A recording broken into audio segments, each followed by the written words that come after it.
a nossa última palestra da noite. O tema da palestra é a importância do acervo literário e suas possibilidades de ensino, pesquisa e extensão. A professora Rosana vai ser nossa mediadora. E o nosso palestrante é o professor doutor João Luiz Pereira Ourique. Ele é doutorado em letras, estudos literários pela Universidade Federal de Santa Maria, UFSM, e estágio de pós-doutorado realizado na Universidade Federal do Rio Grande do Sul, UFRGS, e na Universidade Federal de Minas Gerais, UFMG. Atualmente é professor associado da Universidade Federal de Pelotas, docente do programa de pós-graduação em letras, líder do grupo de pesquisa CNPq Ícaro e pesquisador dos grupos de pesquisa CNPq Literatura e Autoritarismo, Laboratório de Formação e Estudos de Infância e Historiografia Literária, Cânone e Ensino. Atua nas áreas de teoria literária, literatura brasileira, literatura comparada, ênfase na relação literatura e cinema, literatura dramática e ensino de literatura.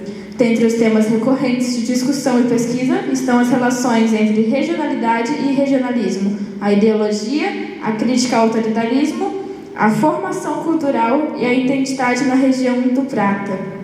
É um dos editores da revista eletrônica Literatura e Autoritarismo.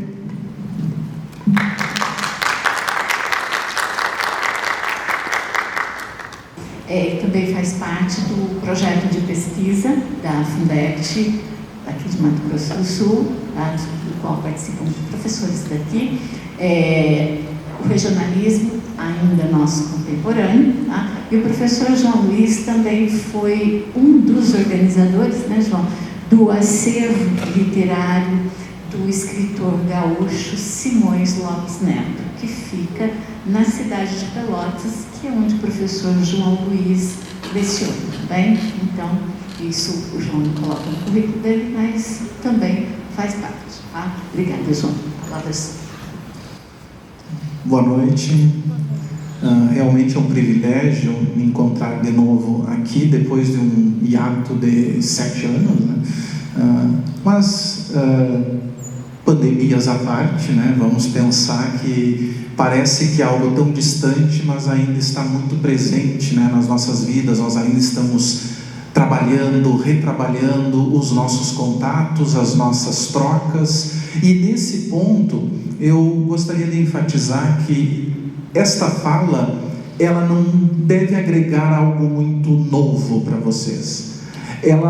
Talvez ela sirva como alguém que veio de fora para dizer: olha, isso está funcionando, sabe? Então eu ouvi a fala, as palestras, as impressões, os relatos de vida, né? Então a gente pode confundir numa amálgama de memória. Então essa palavra que foi tão marcada e com a ideia de que você quer apagar a existência do outro, você apaga a sua memória.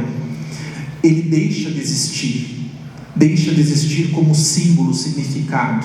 Então é nesse ponto que entra essa perspectiva de um acervo como um espaço de ensino, pesquisa e extensão.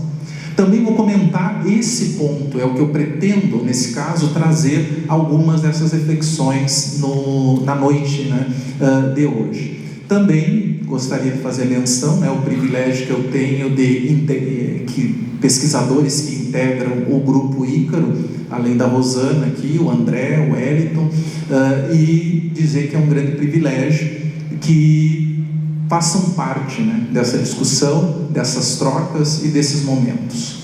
Então, também tenho o privilégio, né, de ter a professora Aline fazendo essa troca, né, de slides aqui, né, para mim, já pedindo para fazer a primeira troca, que não combinamos, né, mas a professora hoje à tarde trouxe fotografia, espaços culturais, históricos da França, né, que nos brindou com elementos importantes. E eu gostaria também de fazer um rápido passeio por algumas fundações, casas, instituições aqui para vocês. Então começo com a Casa de Machado de Assis e com o novo imortal, o Krenak. E aqui acaba sendo uma referência interessante, porque é o primeiro indígena, né, que faz parte da Academia Brasileira de Letras. Então, ao trazer esta menção ao site, a Casa de Machado de Assis, eu optei por trazer esta referência, esta imagem do Krenak aqui como novo imortal. E tem uma curiosidade que pode parecer contraditório, mas é absolutamente relevante. Nós estamos numa sociedade em que o menos se torna cada vez necessário. Menos é mais, nessa expressão que a gente está cada vez mais ouvindo, principalmente na preservação da natureza, da sustentabilidade, etc. E parece que isso é contra a memória, porque nós vemos uma tradição histórica opressora de você deixar sua marca no mundo, ter um filho, plantar uma árvore, escrever um livro, como se aquilo fosse absolutamente um objetivo, uma necessidade, transformar o mundo, a nossa imagem, a imagem de uma cultura, e como se isso foi e ainda é tratado como memória, uma falsa memória, obviamente, não a que nós e que os que me antecederam já abordaram tão coerentemente. E ao trazer o Krenak, ele comentou sobre isso, sobre essa marca na natureza, que nós, vou parafrasear, né, mais ou menos, que nós deveríamos deixar marcas na natureza da mesma forma que um pássaro deixa quando voa no ar. Imagine a pegada que um pássaro deixa no ar.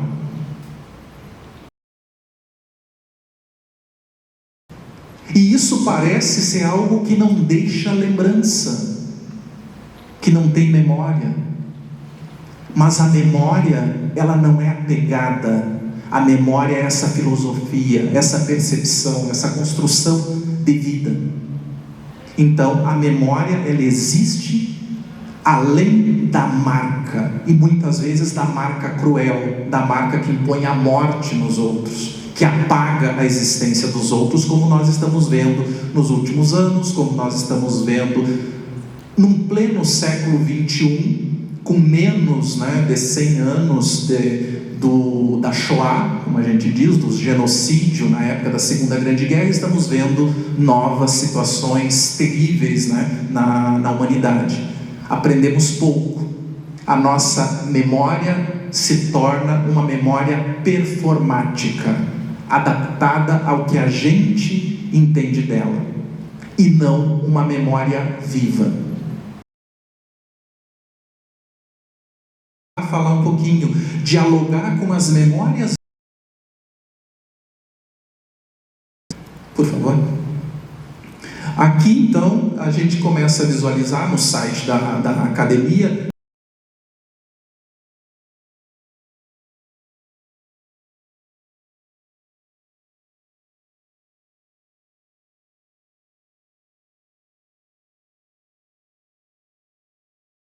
o discurso de Machado de Assis em 20 de julho de 1896.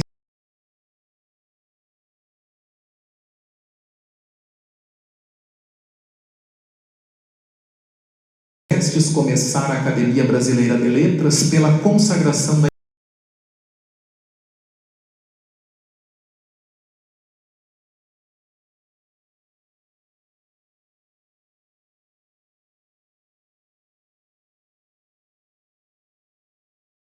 exerceria melhor.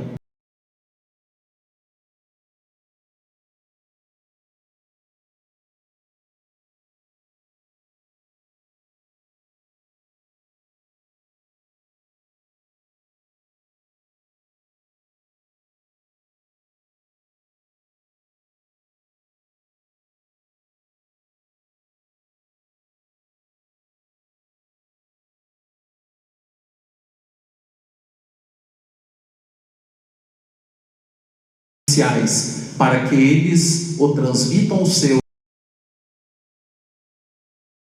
sólidas e brilhantes páginas da nossa vida brasileira.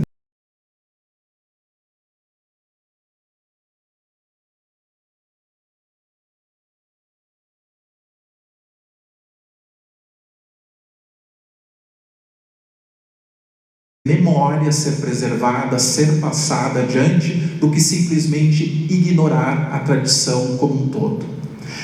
A tradição, ela é, segundo Adorno, infelizmente, o elemento que nos mantém conectado em diálogo com as diversas gerações. Se é ruim com a tradição, pior.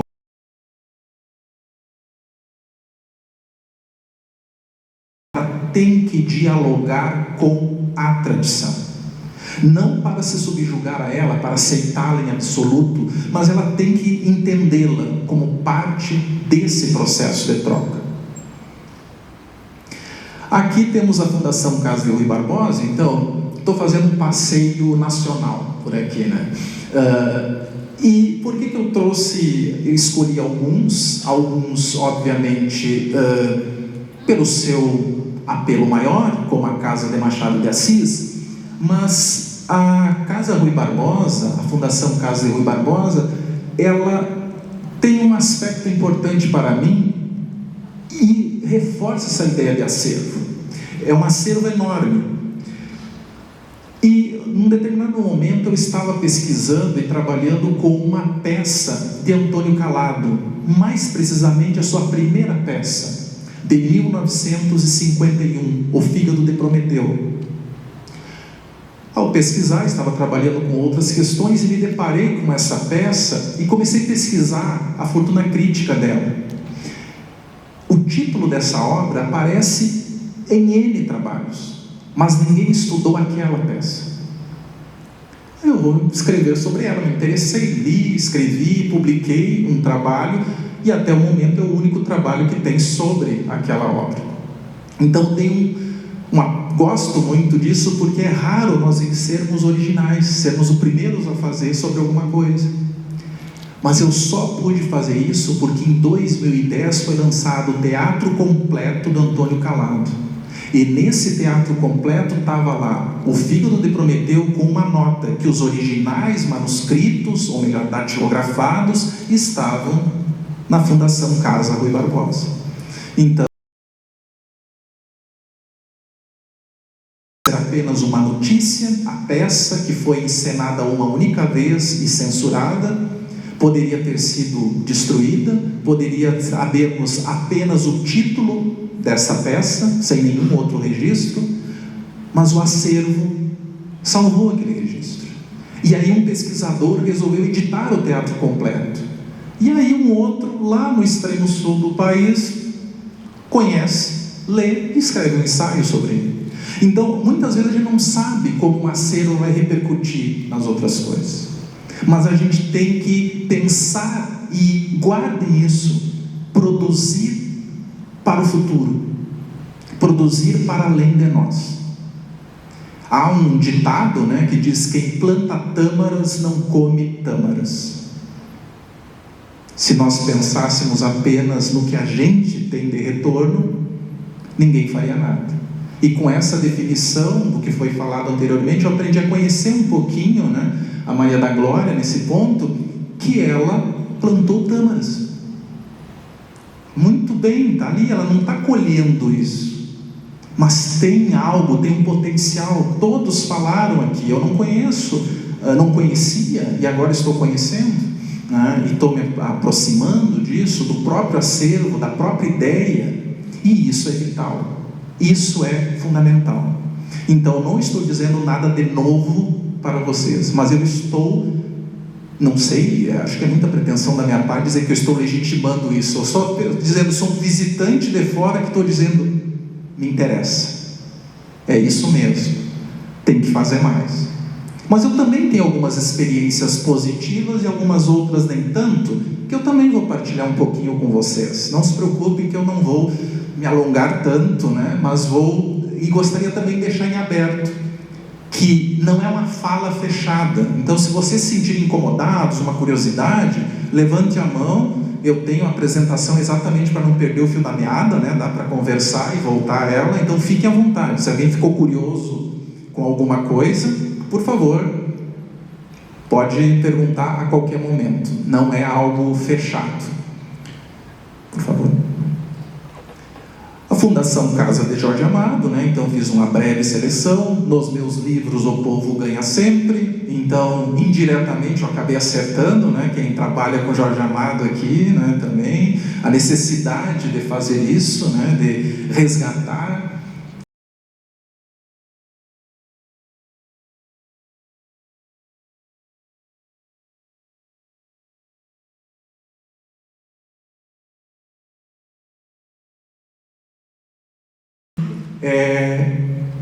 A melhor escritora brasileira.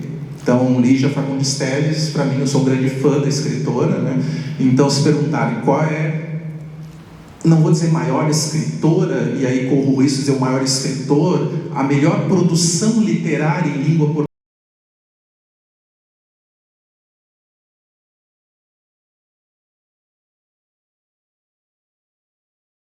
que esses links que estão disponíveis nesses sites, eles têm muito material. Está tudo ali. Próximo, por favor.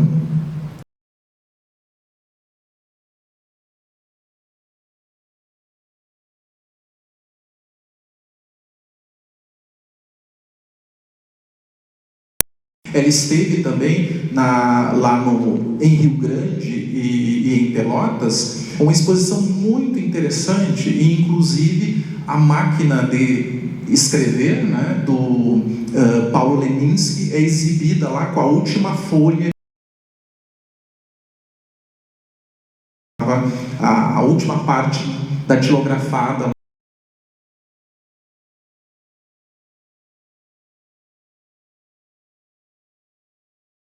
Alice Ruiz e a irmã Estrela Ruiz Leminski são responsáveis pela curadoria. Então a família, né, ligada diretamente a ele, acaba fazendo a curadoria e viajando em vários lugares. Essa exposição esteve em Lisboa, São Paulo, Rio de Janeiro. O grande aconteceu este ano. Então foi no primeiro semestre de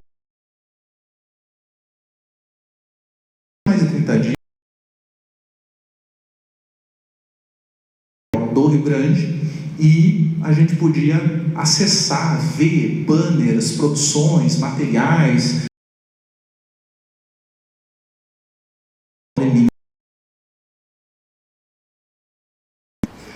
Aqui imagino que eu peguei uns frames, mas se vocês acessarem o site da Casa de Cultura Mário Quintana em Porto Alegre, vocês vão ser convidados por um vídeo, né? Um vídeo interativo. Pode passar o próximo, por favor. E ele vai mostrando vários lugares, sob vários ângulos, do Hotel Majestic. Então, esse hotel não era... O Quintana morava num quarto do hotel. Né? Então, quando o hotel foi restaurado, depois da morte do Quintana, o quarto dele ficou absolutamente preservado. Então, inclusive, com... lá entra nesse espaço que tem café, salas de cinema, é um espaço amplo, é muito mais do que o próprio Quintana. Então você pode ir lá vivenciar a Casa de Cultura e no final meio sentir a presença do Quintana, né? Em algum momento. Mais um, por favor, bem ali na esquina da Andradas com a Rua dos Cataventos, né? Então é muito interessante isso. Estou descendo, mais uma, por favor. Mas daí a gente volta um pouquinho. E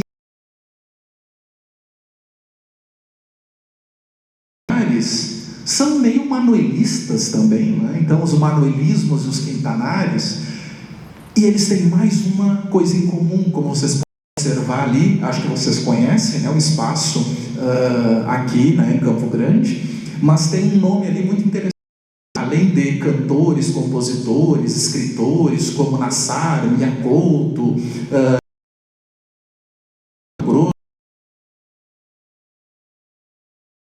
que é a Bruna Lombardi, e que também era musa do Manuel de Barros. Então é muito interessante, os dois tinham um excelente bom gosto, né, para mulheres belas e inteligentes, né? Então é a mesma figura da Bruna Lombardi, que sempre foi muito atenciosa, o Mário Quintana colocou ela como uma musa inspiradora. Do mesmo modo que o Manuel de Barros também. Então, é muito curioso essa troca, né, esse momento, e de observar um nome tão comum, né, que eu me acostumei tanto, né, de ouvir essa relação, dessas homenagens, e de repente, opa, também o Manuel de Barros, né? Por favor. Aqui, Érico Veríssimo. Então, volto lá para o sul, agora estou em Cruz Alta, né? Peguei uma foto mais real, então vocês podem ver que não é algo tão bonito, é a casa onde Érico Veríssimo morou, né? E ela mantém um acervo pessoal do escritor, né? Roupas, livros, etc. Então, livros, chapéus e originais de suas obras, além de alguns móveis que pertenceram à família. Então, é uma casa muito antiga, ele viveu muitos anos lá também, e Érico tinha uma coisa muito curiosa nas suas obras. Ele construía um mapa da cidade. Então, o famoso romance O Tempo e o Vento, ele construiu o mapa de Santa Fé, inspirado em algumas estruturas, alguns caminhos da própria Cruz Alta. Então, esta Santa Fé da ficção, que era mais próxima de Rio Pardo, no Rio Grande do Sul, né, ela guardava elementos da Cruz Alta.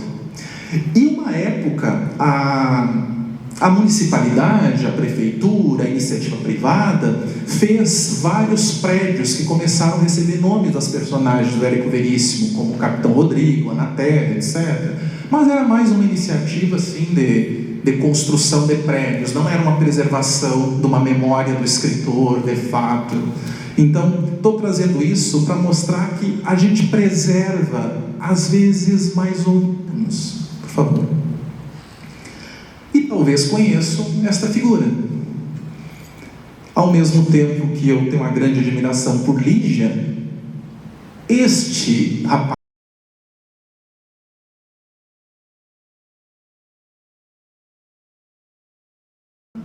de uma região muito próxima onde eu cresci. Então as referências estavam... Fala em Passo da Guanchu.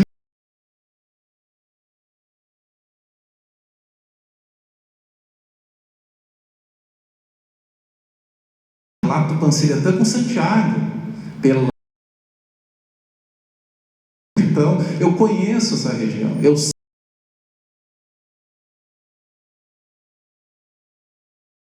de lá. Eu já falei isso em outros eventos.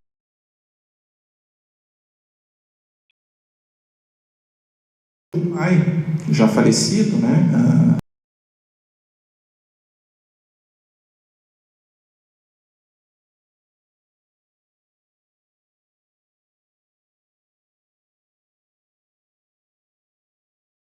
São Bernardo é uma localidade. Era a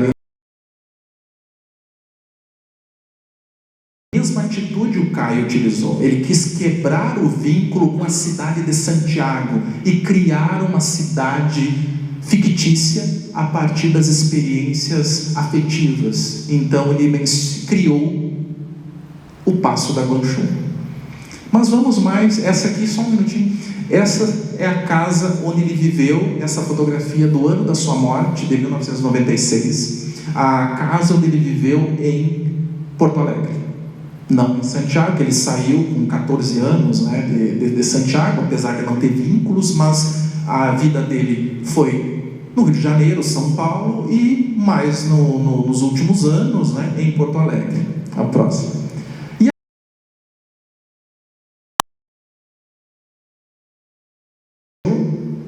Há pouco tempo, foi demolida, foi adquirida e demolida. A justiça deu um pedido de interdição da demolição, mas ela já está assim. Então, a gente também, como diz assim, preserva e não preserva. Preserva quando convém alguma coisa, mas quando outra atrapalha, aí não funciona muito bem.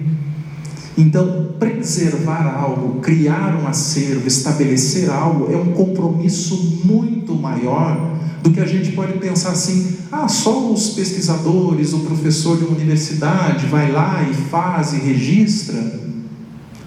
Não é bem assim. A memória é um compromisso coletivo. Não adianta você preservar uma memória só em si, ela tem que ser partilhada, conforme o próprio Machado já tinha dito, ainda que alguns clichês, mas a gente tem que passar. A memória é partilha, a memória é diálogo. Então, reconhecimentos. Quando eu estava preparando, esse texto, eu comecei a pensar a ausência da Maria da Glória, que faleceu também não faz muito tempo, não é um período longo de distanciamento. Nós temos pessoas que conviveram com ela e tem uma lembrança viva e vívida, da presença dela. Homenagens, póstumas ou em vida. Conversando aqui um pouquinho com alguns colegas nesse momento, eu destaquei uma questão. Nós estamos nos deparando com uma geração, e quando eu digo geração não é só de idade, mas um momento, uma geração histórica, que ela está questionando muitas coisas. Muitas coisas devem ser constantemente questionadas, mas uma delas me chamou a atenção. O que adianta a homenagem depois que eu morrer? Eu quero o reconhecimento em vida. Não dá para ter um retorno imediato de todas as coisas. Quem planta tâmaras não colhe tâmaras. Então, o reconhecimento póstumo pode parecer até injusto. Mas imagine vocês, eu ouvi a professora Maria Adélia comentando, imagina começar a constituir um acervo com a Glorinha viva. Quanta gente não ia criticar, não ia incomodar, não ia isso, não ia aquilo. Então, o reconhecimento, a gente tem que trabalhar com isso. E eu posso dar o meu exemplo.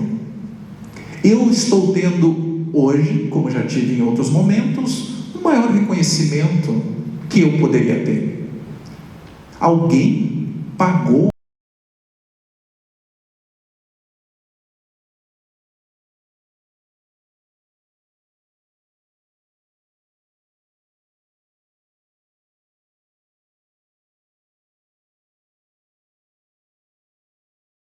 sustentando nesta fala, e eu quero que vocês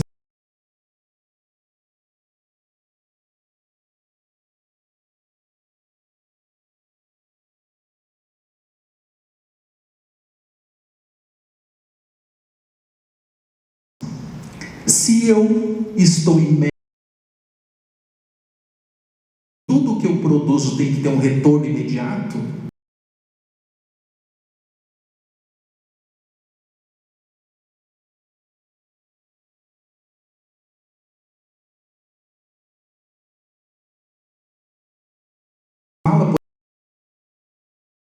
De uma casa, está fazendo um projeto, está recebendo uma bolsa, está recebendo horas de atividade.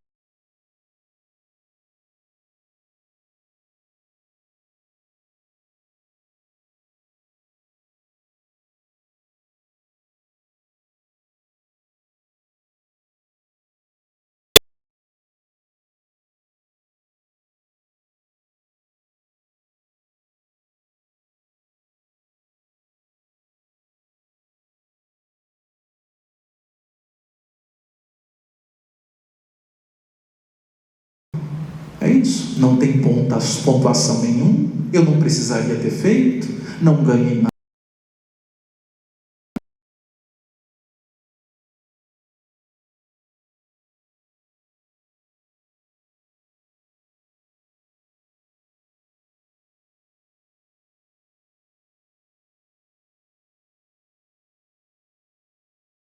Apreciado ou refletido.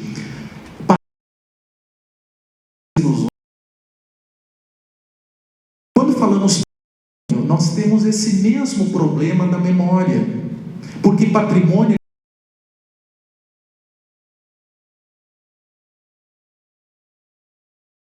temos dificuldade com palavras, conceitos que a área é reducionista e passamos a ter que utilizar outras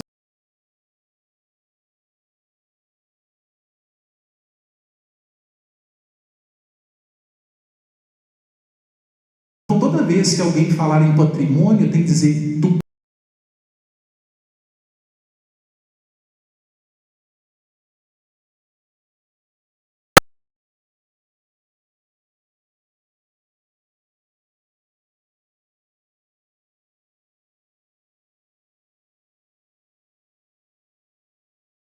fazer que nós não vamos colher em vida.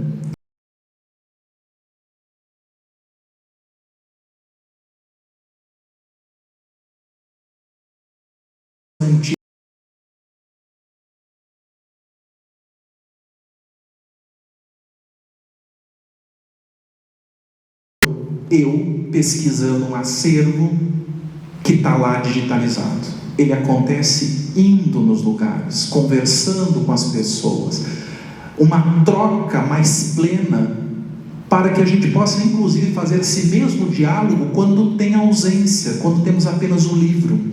Dialogar com o livro, dialogar com aquela materialidade. Mais um, por favor. Então, conversar e interagir nos tempos e nos espaços. Casas, fundações, bibliotecas, museus, exposições, né? A gente tem N elementos que nós podemos mencionar sobre este acervo, como sinônimo de um patrimônio agora colocado sobre uma perspectiva não reducionista. Acervo, a ideia de uma preservação necessária que rompe com o espaço físico, mas que não pode se constituir apenas no meio digital. Eu vou tomar a liberdade de fazer não sei se vocês já fazem, porque a gente acaba incorporando hábitos, né, desnecessários, ou até mesmo algumas pessoas fazem conosco. Você vai conversar com alguém, você vai tomar um café com alguém, e a pessoa senta do seu lado e a primeira coisa que ela faz é isso. Ela bota o celular na mesa. Vocês já viram isso? A atenção dela não é toda sua. Ela está dividida, a atenção. Mas é a realidade, etc. e tudo. Sim, ok. Mas uma pessoa que está imersa, ela esquece do celular. Então, acho que o grande desafio hoje é pensar assim, uma troca, um diálogo em que eu esqueça o restante.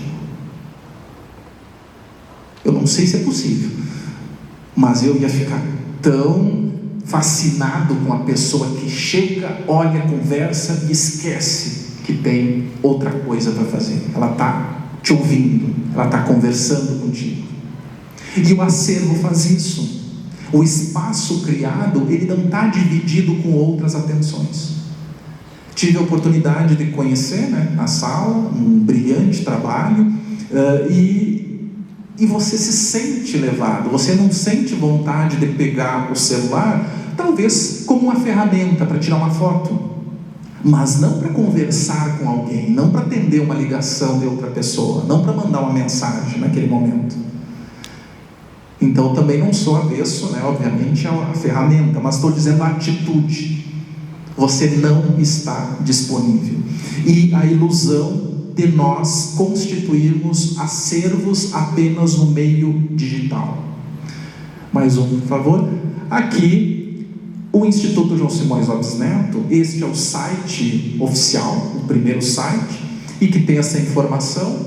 O Instituto João Simões Lopes Neto foi fundado em 20 de agosto de 1999, com o objetivo de adquirir o prédio onde residiu o escritor homônimo entre 1897 e 1907. E fazer dele centro de estudos, documentação, divulgação da obra de Simões Lopes Neto, além de receber acervo, biblioteca, sala de exposições, auditório e núcleo de estudos simoniano. Bom, o Simões Lopes Neto, ele faleceu em 1916, com apenas 51 anos de idade. Ele deixou uma produção não vasta, mas muito significativa para a cultura gaúcha, e muita gente conhece fora do Rio Grande do Sul, talvez até pela influência, pelo trabalho de pessoas, muitos gaúchos que gostam da cultura gaúcha, os contos gauchescos, as lendas do sul são muito conhecidas. Mas isso não resume a obra do João Simões Lopes Neto. Um detalhe importante é que, ao trabalhar com o acervo do João Simões Lopes Neto, um grupo de alunas bolsistas, nós trabalhamos durante os anos de 2011 e 2012 para fazer a digitalização de parte desse acervo, ou seja, o acervo de obras ligadas a João Simões Lopes Neto, não necessariamente de todo o acervo que estava na casa, toda a biblioteca. Um projeto que eu pensei em fazer uma vez a partir disso, e que eu vi sendo realizado aqui neste acervo, acabei não fazendo porque depende dos outros, e eu não gosto de depender dos outros, né? Porque aí você depende, os outros não fazem e você fica amarrado. Mas eu tinha pensado em criar a biblioteca do escritor, resgatar as obras da época do João Simões Lopes Neto, o que o João Simões Lopes Neto lia, e fazer a biblioteca dele. Ou seja, o que ele lia, o que formou João Simões Lopes Neto. E, obviamente, a gente depende de outros para um projeto desse tipo. E vocês aqui tiveram a iniciativa, a coragem, a oportunidade,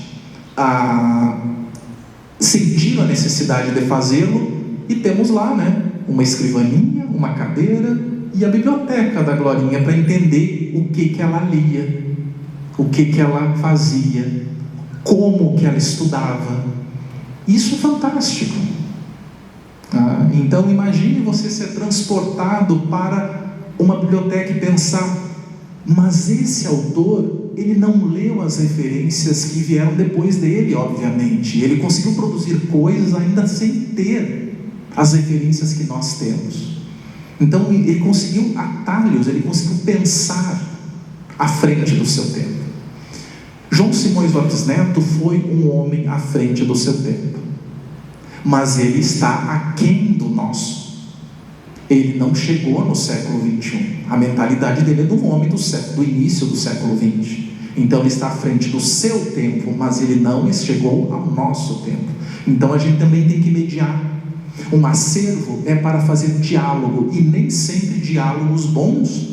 Nós dialogamos com nossos pais, avós, filhos, etc. E às vezes a coisa é tensa, né? Às vezes não é fácil, mas é necessário, porque mesmo que o diálogo desemboque até numa discussão, ele é melhor do que a sua ausência.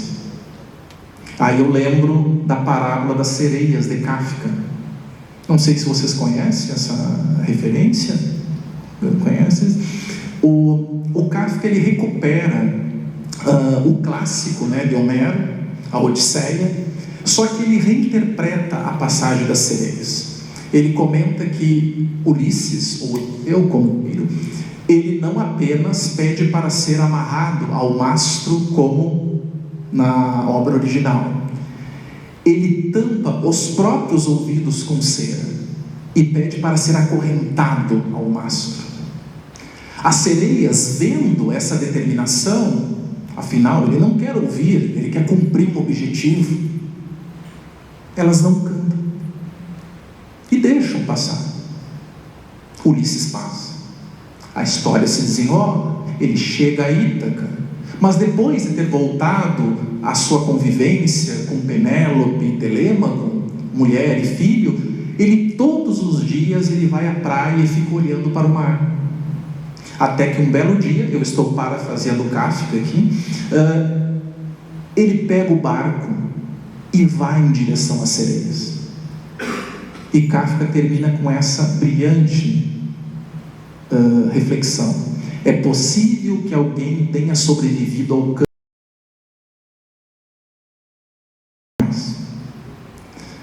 E nessa perspectiva, o acervo é se negar ao esquecimento. Porque seria muito mais fácil para vocês, como pesquisadora, pesquisadores aqui, menos trabalho. Para que eu vou constituir um acervo? Por que eu vou trazer? Por que eu vou ficar carregando livro e estante nas costas, né? Vi as fotos.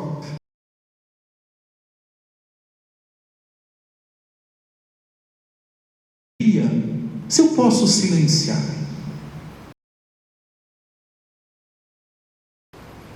Então, ninguém sobrevive a esse silêncio. O diálogo não existe no silêncio.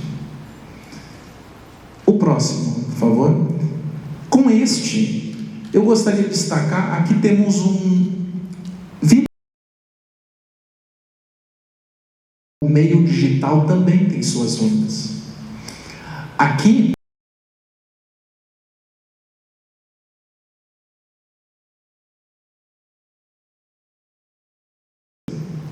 o anterior é o site principal da notícia. Esse está desatualizado desde 2015. Então já faz 8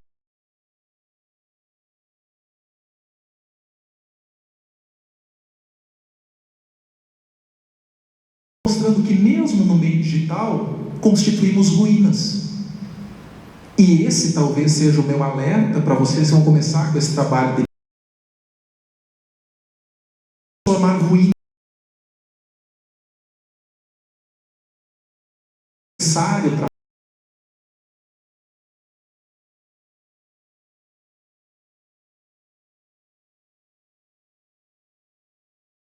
dos contos gauchescos de 1912. E aqui eu tenho uma curiosidade para vocês. As edições dos contos gauchescos, ela tem 18 contos, e o 19º, que é o Menininho do Presépio. Só que o Menininho do Presépio, ele foi publicado um ano depois, em 1913, no jornal, e só depois ele foi incorporado às edições futuras. E nesta época, em 2012, que era a comemoração dos 100 anos dos contos gauchescos, teve um jornalista lá em Pelotas, e eu não estou criticando o trabalho dele, nada, fez um trabalho muito interessante. Ele fez um encarte no Diário Popular com todos os contos gauchescos, e incorporou o Menininho do Presépio como se fosse de 1912. Não é um pesquisador, né?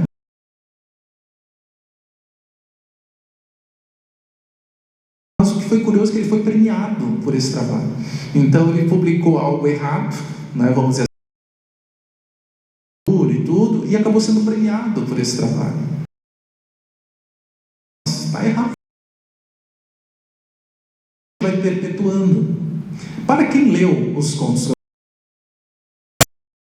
que percorre a todo mundo, que Blau Nunes é o narrador dos contos gauchescos. Temos 18 de 1912. Ele, Blau, é o narrador de 17. O 18º conto, o Batendo Orelha, não é o Blau Nunes. Então vejam como as generalizações acabam sendo absurdamente ridículas, vamos colocar assim, perante... É assim. Para que a gente vai se incomodar com os detalhes? A preservação de um acervo possibilita que a gente tenha contato e não se perca. Se tivéssemos perdido as primeiras edições lá dos contos gauchescos, quantos iriam saber que o Menininho do Presépio não foi publicado desde o início como uma edição original? Então é importante essa preservação. Do mesmo modo que eu tive acesso à primeira peça de Antônio Calado, também tivemos acesso aos originais do João Simões Lopes Neto. Próximo. Aqui tivemos também a iniciativa da Folha do Instituto, e aqui tem algumas localidades, né, em que esta folha era distribuída. Depois, no final, né, se alguém tiver curiosidade, eu posso mostrar um pouquinho para vocês, né, da folha, como ela era, uma folha simples, né, com 8 páginas, vamos colocar assim, com alguns textos, alguns ensaios e divulgação de atividades do Instituto. Vocês podem observar que um primeiro ponto de distribuição é a Biblioteca Pública Pelotense, biblioteca com TH, porque ela é do século XIX. E João Simões Lopes Neto foi um dos seus integrantes.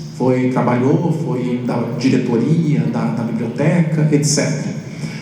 Ela recebeu no ano 2008 para 2009 e até 2010, recebeu mais de 10 milhões para o seu restauro de dinheiro público. Bom, biblioteca pública, só que ela não é pública. Ela é privada. Olha, mas como que isso acontece?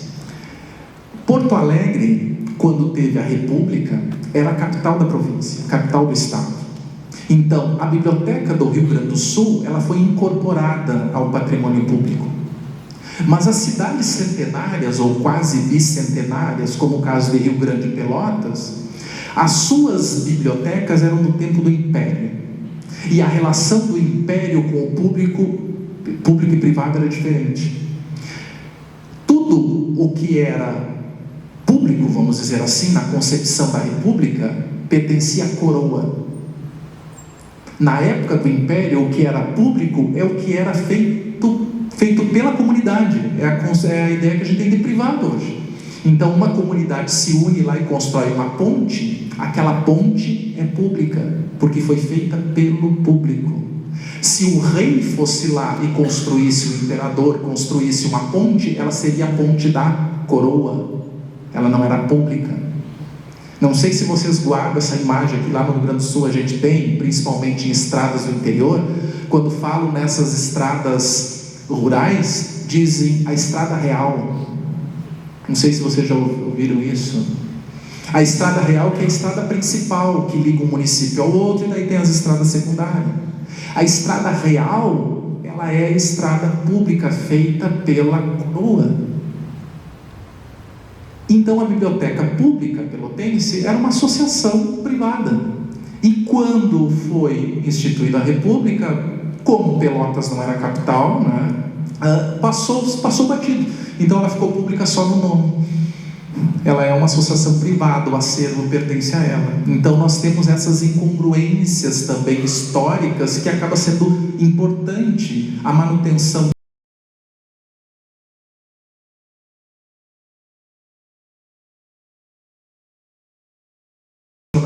isso. Mas é importante como a gente perde essas relações com um passado que nem é tão antigo assim.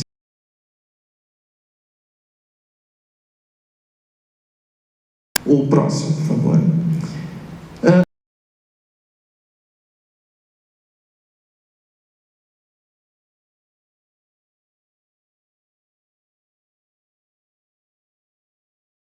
Apresentação. Pode voltar. Ela aqui.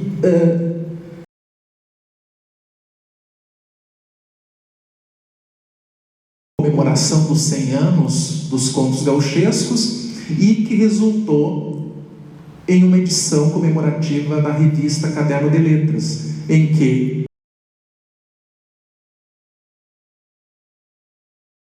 quem quiser baixar, ler, né, a primeira edição com a grafia da época,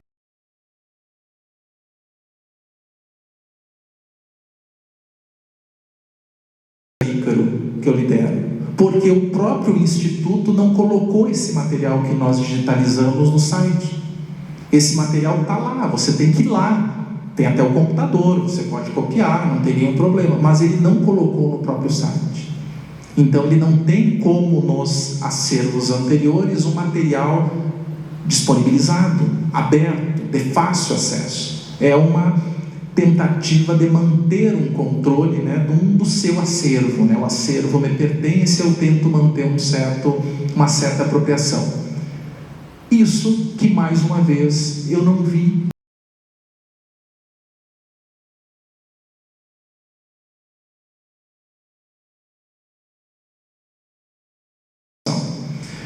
Por favor. E aqui, usando a imagem, né, tirada do site, inclusive. Se vocês observarem esta imagem com a anterior, a efígie do João Simões Lopes Neto, imaginar indo, né, desde a Academia Brasileira de Letras, ainda que cada site tenha conteúdo muito bom, enorme, incontornável, mas a internet planifica. A Glorinha fica próxima a João Simões Lopes Neto, João Simões Lopes Neto fica próximo a Lígia, que fica próximo a Jorge Amado, que fica tudo meio engessado. Então, por isso, o meio digital é necessário, tem que ter, mas ele não é o único. Então, o que eu estou dizendo para vocês é: lutem, porque vocês vão sofrer pressões para a manutenção daquele espaço. Já tem o site, vai digitalizando, para que manter? A vivência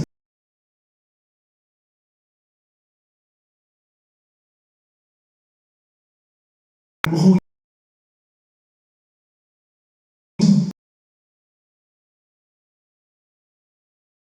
dos diversos. Abrir as portas, mas não olhar pelas janelas. Então esse é um outro desafio, de você ter um espaço de troca, você abre as portas, mas você não olha pela janela o que está acontecendo fora daquele espaço.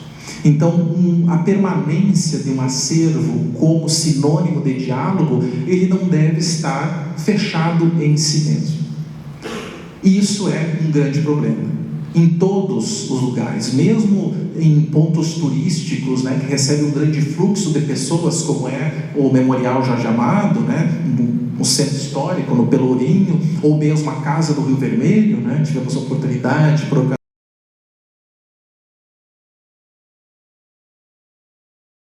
das letras com suas bolsinhas andando lá por Jorge Amados e companhias, tudo, né? Então a gente ia se esbarrando por todo mundo lá. Mesmo assim, muitas vezes não se olha a janela. Mas o Jorge Amado olhava para a janela, para o seu mundo, etc. Sim, mas tem que olhar para um outro mundo também, não só para o mundo da Bahia de Jorge Amado, não só para o Campo Grande da Glorinha, né? Para esse jovem estado. Eu tenho que falar jovem estado porque eu sou mais velho que o estado, então é um jovem estado, né? Bem jovem estado. Partilhar um ponto de vista e não observar o potencial daqueles que interrogam o nada, ignorantes ambos em seus próprios não saberes. Aqui eu me aventurei aqui a ser meio um Manuel de Barros nesse caso, né? Interrogações sobre o nada. E ignorantes ambos, aqueles que detêm esse espaço e aqueles que se acercam sem a disposição do diálogo. E fechar-se em suas convicções, confundindo-as com certezas. Então, um outro grande desafio, se é um espaço de troca, é lidar com o erro também, é lidar com outros potenciais, é lidar com as críticas. E nesse ponto que eu comento para vocês, que lá o Instituto João Simões Lopes Neto é um instituto muito interessante. A casa foi restaurada, tem um espaço, tem um acervo maravilhoso. Depois do período em que Simões morou lá, a casa ainda tem um valor cultural. Ela recebeu concertos de música, de concertistas, pianistas de renome, né, internacional, inclusive, que passavam pela cidade. Então a casa tem uma vida não só do Simões, a casa também tem uma vida própria. Mas há alguns grupos que se fecham em suas convicções. E eu vou só contar uma historinha para vocês. Quem é do Sul ou quem conhece as tradições, talvez possa se identificar, né, um pouco mais. Mais uma vez, Simões Lopes Neto faleceu em 1916. Em 2012, nas comemorações, porque teve uma comemoração atrás da outra. Foi que nem, como uma expressão, punhalada de louco, né? Uma atrás da outra. Assim. Conhece a expressão? Tá. Em 2012, os 100 anos dos contos gauchescos. Em 2013, das lendas do Sul. Em 2014, os 100 anos dos casos do Romualdo. Em 2000, do nascimento do escritor. Em 2016, o centenário da sua morte.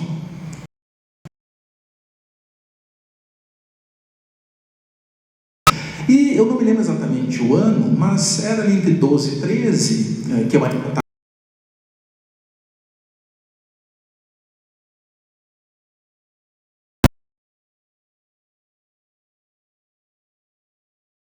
Valkenbach, ela tem um grupo de dança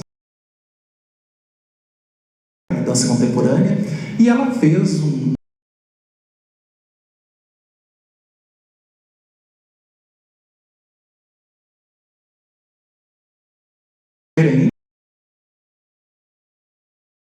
ia fazer a apresentação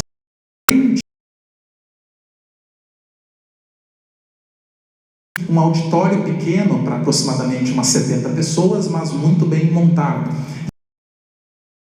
E eu me lembro que eu participei dessa discussão, que é mais como ouvinte, e um membro da diretoria disse: não, que absurdo, para ser música tem que ser vaneira, bugio, shot, tem que ser essas músicas de baile. Só não sei se vocês conhecem a vaneira, vaneirão, etc., que é derivado da habaneira. Ela só ocupou um espaço no Rio Grande do Sul a partir da década de 50.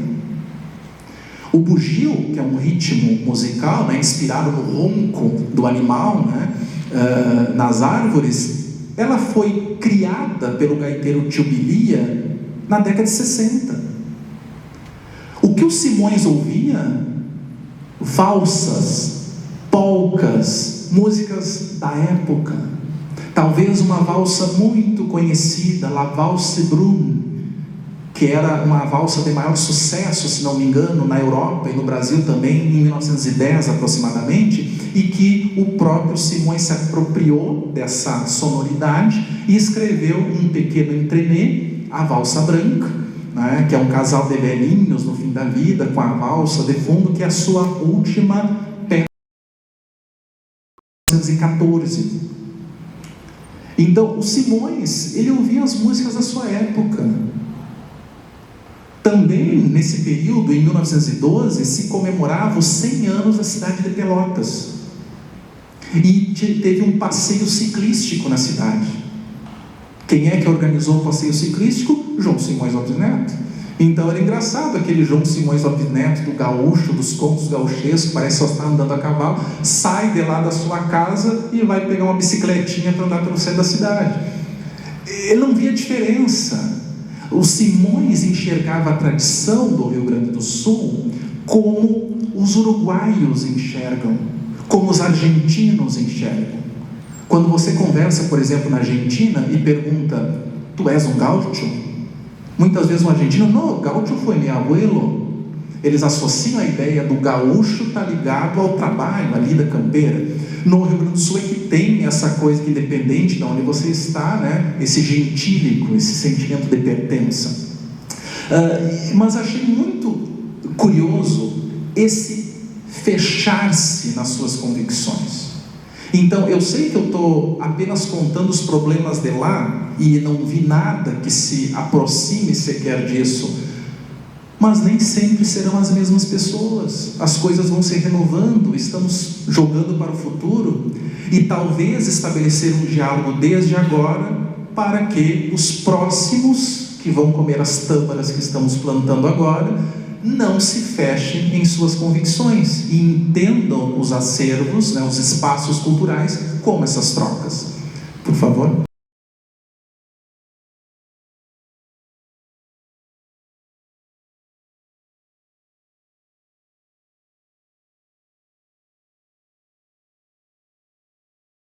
Gerações, não adianta bater de frente, não adiantava lá dialogar.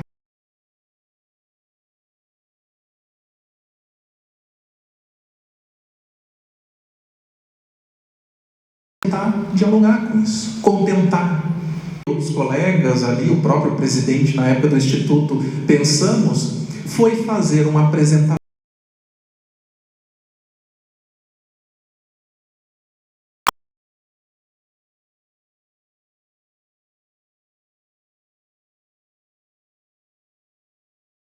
eles, assim como na Biblioteca Pública Pelotense, eles detêm o conteúdo.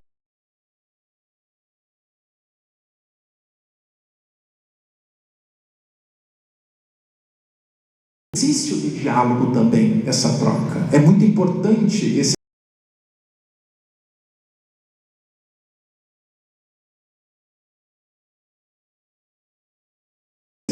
Mas a gente tem que lidar com o erro. é um desafio a nós também nesse processo.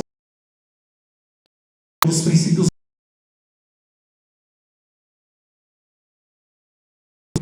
estamos vendo a ausência de diálogo no mundo, né? Por que vamos insistir tanto em coisas tão pequenas? O objetivo não é uma convicção, o objetivo é a fragilidade das certezas. Não são sinônimos? Eu me lembro que uma vez eu falo, eu tenho convicções, não tenho certezas. Teve um aluno que ficou muito indignado, como assim? Se tem convicção, tem certeza? Não, eu tenho convicções em algumas coisas, mas eu não posso dizer que tenho certeza de nada. Elas podem ser abaladas, eu posso mudar de opinião. Quem diz que tem certezas absolutas, ele se fecha em algo que não transcende.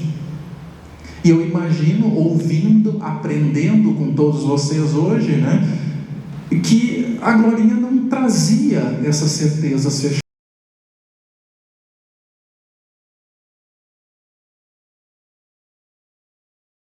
E fazia, e recebia críticas, como foram destacadas.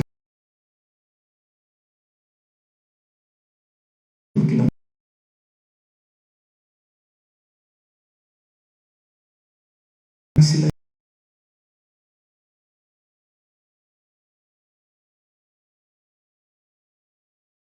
teriam que ser refeitos.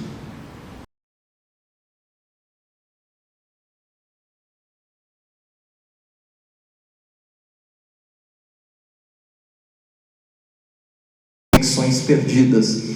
Mas a gente vai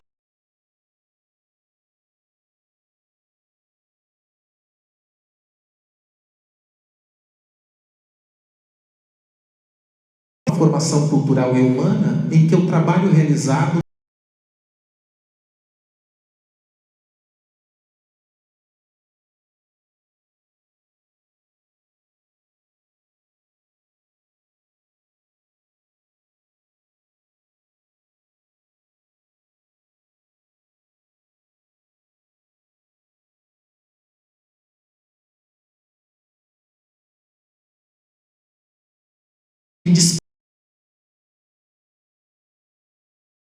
um retorno imediato para mim, eu tenho que fazer isso.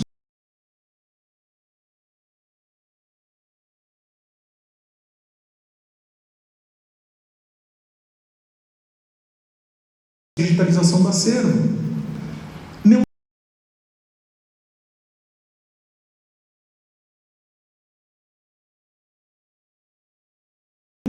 Isso é um acervo do Instituto, eu estou fazendo o meu trabalho, eu vou colocar lá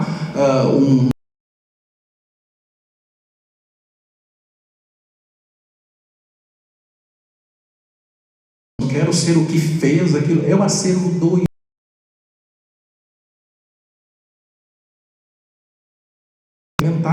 eu e o meu colega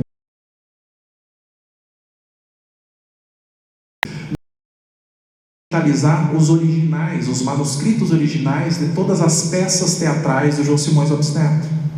E lançamos em 2017 o Teatro do século XIX de João Simões Lopes Neto, com 3 peças inéditas, que nunca tinham sido publicadas, nunca tinham vindo a público. Então, o trabalho de digitalização, o trabalho de transcrição, de edição, diagramação, enfim, e acabou sendo um trabalho duríssimo de fazer. E ainda está para ser terminado, porque ainda temos as peças do século XX, que a gente deveria ter feito lá em 2019, mas daí a vida prega peças, aí vem a pandemia, aí as coisas vão indo, e nós estamos com todo esse material digitalizado, à mão.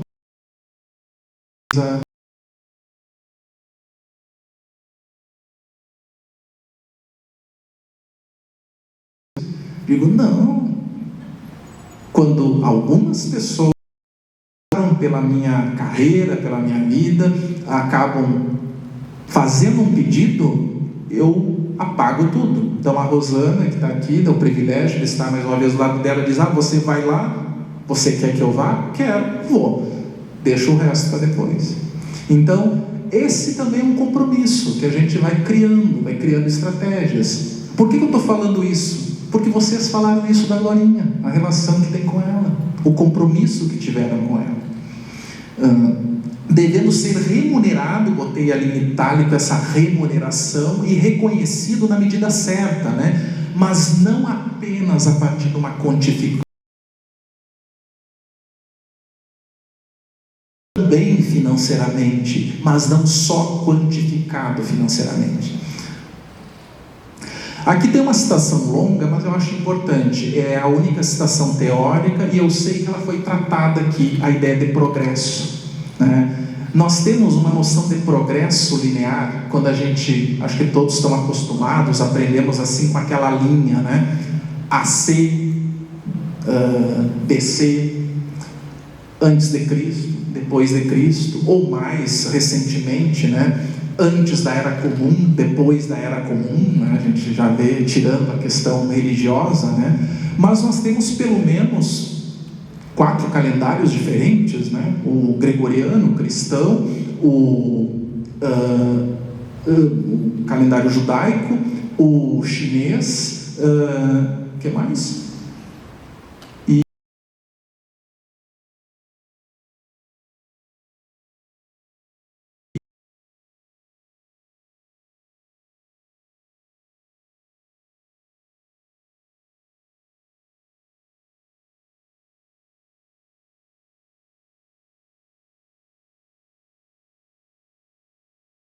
Para todo mundo também. Então essa perspectiva eu trago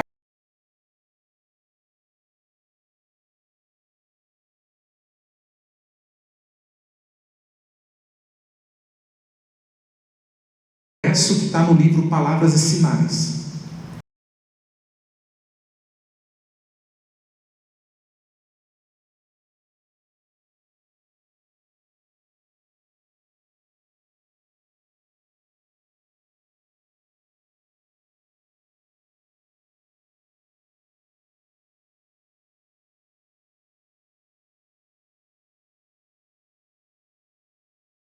Diferente. Mas a referência do progresso à totalidade volta-se como um agulhão contra ele. A consciência disso anima a polêmica de Benjamin sobre o acoplamento entre progresso e humanidade nas teses sobre o conceito de história. Talvez a reflexão mais importante para a crítica da ideia de progresso por parte daqueles que, no campo político, são sumariamente contados entre os progressistas. O progresso, tal como se afigurava aos social-democratas, foi uma vez um progresso da própria humanidade, não só de suas habilidades e conhecimentos. Por menos, contudo, que a humanidade, enquanto tal, avance conforme a fórmula publicitária do sempre melhor e melhor, tampouco existe uma ideia de progresso sem a de humanidade. A passagem de Benjamin poderia, então, entender-se mais como uma crítica aos social-democratas por terem confundido o progresso de habilidades e conhecimentos com o da humanidade, do que a intenção de erradicar este último da reflexão filosófica. Erradicar a humanidade da reflexão filosófica, em nome de um progresso. Então, o acervo, numa situação que vocês apresentaram aqui, numa situação que nós estamos discutindo e que eu penso como diálogo, ele é recuperar esta humanidade. Então ele fere uma noção de progresso positiva que Adorno já criticava na década de 60. Próximo. A perda, então, da memória é também a perda da humanidade. Então a gente vai fazendo esses puxos. Perdemos isso, perdemos aquilo, e é uma perda contínua. E a humanidade perdida é esquecida em seu mais profundo luto. Um luto que não conseguimos superar, pois não há o rito de passagem, não há visualização da perda. E esse talvez seja o significado de apagamento, aquele que não há sequer a ausência que ser lamentada. Então eu penso desta forma. Eu articulo que nós vivemos um luto da ausência. Como no período da ditadura dos desaparecidos, que as mães não puderam enterrar os próprios filhos. A ausência, a impossibilidade de visualizar a perda, de conviver com a perda, é algo que faz com que nós sejamos uma sociedade enlutada, melancólica, né, na definição do Saturno nos trópicos, do Maciris Clear, né, como ele apresenta. Somos uma sociedade eternamente enlutada, criando hiatos formativos em nome do progresso, tendo a melancolia como base na nossa Constituição, mas uma melancolia que se esvazia quando não se tem a consciência da perda. Então, a melancolia, para Benjamin, é um elemento positivo, porque a melancolia é a consciência da perda. Você olha para o passado sabendo que perdeu, os problemas, se torna melancólico, não é uma tristeza vazia. Mas nós somos uma sociedade melancólica sem ter essa consciência da perda. Não sabemos porque somos melancólicos, sofremos sem razão e colocamos no outro. O outro se torna a razão do nosso sofrimento, porque não conseguimos também dialogar com ele. Assim, manter acervos e espaços culturais contra a parcela significativa da sociedade, porque é isso que acontece. Eu sei que vocês estão enfrentando isso. É contra. Mesmo que seja a favor, é contra. Está incomodando. Se traduz como uma resistência também perante o abismo que Nietzsche descreveu. Quando olhamos para o abismo, né, a definição de Nietzsche, ele nos olha de volta e nos suga para dentro. E a última, por favor. Coloquei aqui uma imagem para que vocês conhecem, é lá nos canyons, né, no Itaibezinho, lá no Rio Grande do Sul. Que os abismos que nos sugam sejam as páginas de um livro, pois é através delas que podemos mergulhar e retornar, sucumbir e sobreviver, tanto como indivíduos quanto sociedade. Óbvio que isso também beira o clichê, mas é importante a gente acreditar em algo. A gente não pode acreditar no abismo absoluto do Nietzsche, que ele nos suga, e pensar, já que eu vou ser sugado, eu tenho que ter uma esperança de retornar, que minha alma, minha essência, minha humanidade possa sobreviver em algum momento. E nós depositamos nossas esperanças em situações diversas, no transcendente, no dinheiro, no Deus dinheiro. Depositamos nossa fé e esperança na força, na violência contra o outro. Olha, fazer um acervo literário, mesmo que seja um clichê, traz para nós uma humanidade, né? Ou mantém a centelha da humanidade viva. E foi isso que eu vi aqui, e é isso que eu desejo para vocês, né? Que essa centelha da humanidade aqui, num acervo literário, com todas as críticas, ele possa permanecer. Então, ainda tenho mais uma imagem, mas a minha fala é essa. Eu gostaria já de deixar em aberto, se alguém tem alguma pergunta, alguma consideração. Boa noite, professor. Meu nome é Mariana, eu sou uma das pesquisadoras do acervo. Viu banha ali fora? Eu pesquiso sobre a memória cultural nas crônicas da Maria da Glória. Eu queria agradecer pela sua fala. Achei muito, muito bela a forma como você falou. E que bom que vocês foram lá ver o acervo, e é realmente isso. Eu fiquei muito emocionada quando você falou da imersão, quando entra no acervo, porque é realmente isso que a gente sente. E lá é totalmente um espaço de diálogos.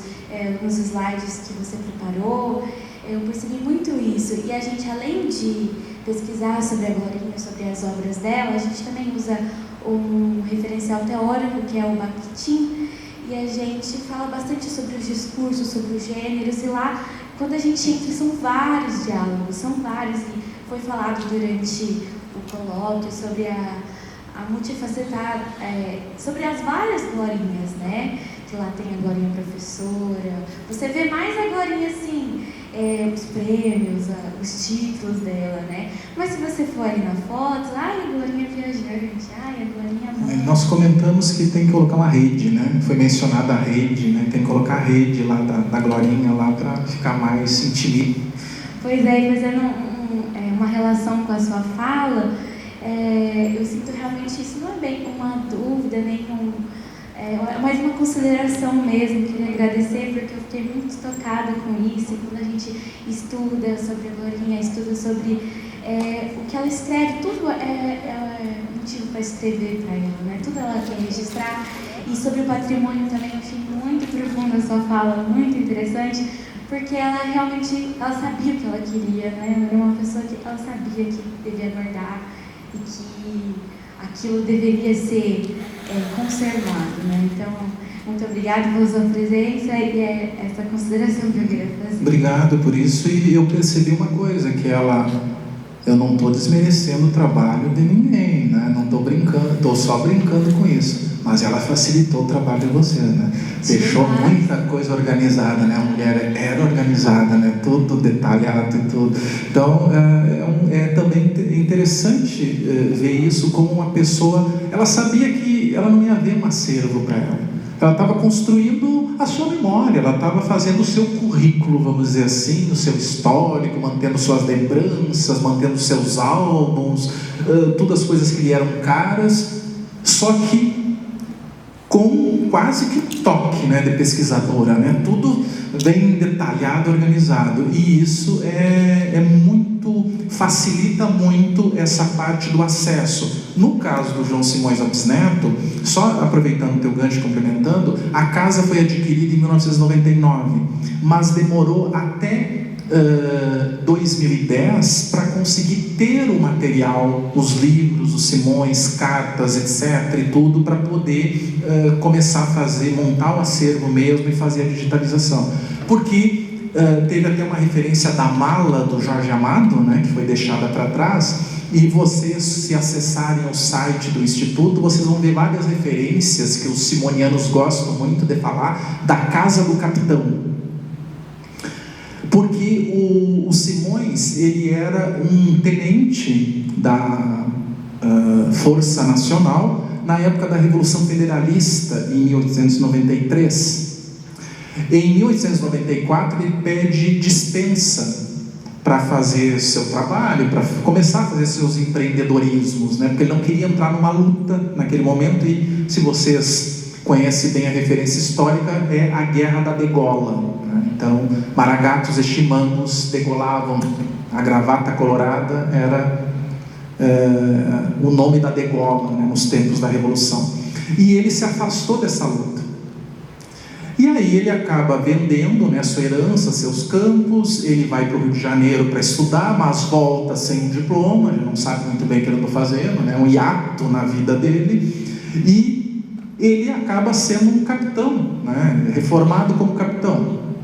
Não reformado, né, era diferente a época. E ele teve uma frase que ele usou, isso na época de 1912, no centenário de Pelotas, em que ele fez um discurso, e ele brincou com isso: tive campos, vendi-os, cursei uma academia, não me formei, mas ainda assim sou um capitão da Guarda Nacional. Então colocava, a única coisa que me sobrou foi isso, né? E obviamente ele morreu praticamente pobre, né? Comparando com o que ele tinha antes. E aí todas as coisas ficaram fragmentadas, e uma delas é o baú do capitão. A Dona Velha, a viúva do João Simões Lopes Neto, isso é só um apelido, Dona Velha, né? Porque ela era uma moça mais jovem ainda que o Simões. Ela guardou um baú com todo o material que tinha do Simões, e aí ficou aquela ideia do baú sem fundo do capitão, né? Porque sempre se acha alguma coisa espalhada, perdida em algum lugar. Então, só para vocês entenderem, se vocês acessarem lá o site, ver a casa do capitão, o baú do capitão, vocês saberem que o Simões foi um capitão da Guarda Nacional, né? Lá em 1894, 95. E aí essa referência que os simonianos lá gostam de fazer. Afinal, lá no Rio Grande do Sul, gostamos da farda, né? Valorizar a força, né? Então também tem esse lado negativo da cultura, né? Como é que é a masculinidade tóxica, né? Depende de algumas coisas, né? Eu tenho que tomar cuidado para falar isso fora de lá, né? Se eu falo lá, tem problema também.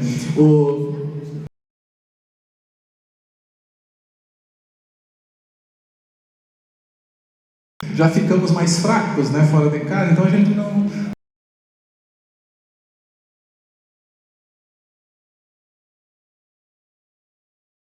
Por favor. também queria começar agradecendo pela palestra maravilhosa. E aí a minha pergunta ia ser no sentido, retomando um pouquinho as fotografias nos museus, né? Se a gente pode compreender essa criação de acervos, de espaços e monumentos como uma espécie de disputa, no bom sentido, né?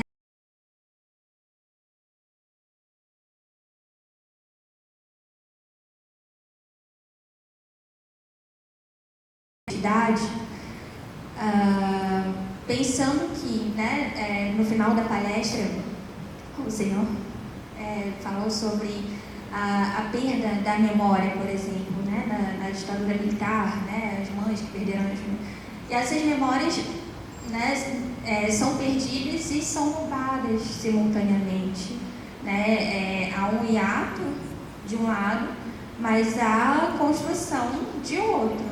Né? Assim, e até hoje a gente tem estátuas, né, de poetas pelas ruas, mas há pouco tempo, há poucas décadas, era muito comum a gente ver de bandeirantes, ou de soldados, museus de exércitos, etc.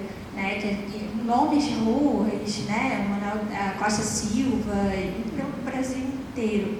Então, na medida em que a gente vai criando, defendendo e promovendo essa manutenção, não sei, né, a gente participa de alguma forma, né, de uma espécie Nós colaboramos com isso, né? Nós cristalizamos isso, e esse é o cuidado que eu comentei e eu retomo aqui, aquela palavra patrimônio. Tá? Pode dizer assim, memória coletiva, a memória, ela dialoga com a coletividade, mas a memória é individual. Então a gente pensa assim, a memória coletiva, se eu coloco lá uma estátua em homenagem a um general e aquilo lá deixa de fazer sentido, né, ela não é uma memória coletiva, ele é um registro inócuo, mas ele acaba, quando eu pego a ideia de patrimônio pelo viés dogmático, pelo valor em si mesmo, ele acaba fazendo com que tenhamos uma memória performática. E é isso que eu tinha comentado lá no início, memória performática. A memória performática, ela é dotada de clichês, de afirmações, de verdades absolutas, incontornáveis. Então a questão é o seguinte, quando tem lá um herói guerreiro, por que ele é importante? A estátua não está homenageando um sacrifício, um prócer, alguém que morreu numa batalha, ela está demarcando um território. Então existe uma diferença entre fazer uma homenagem, de recebermos isso como parte da cultura. Podemos pensar também com os próprios escritores literários. Falamos de escritores que hoje estão sendo cancelados pelo olhar de leitores contemporâneos. Ele tem que ser lido em seu contexto histórico vivido. Então eu estou repetindo aqui o que o Antônio Cândido já afirmou. Toda literatura deve ser lida no seu contexto histórico vivido. Essa é uma frase do Cândido.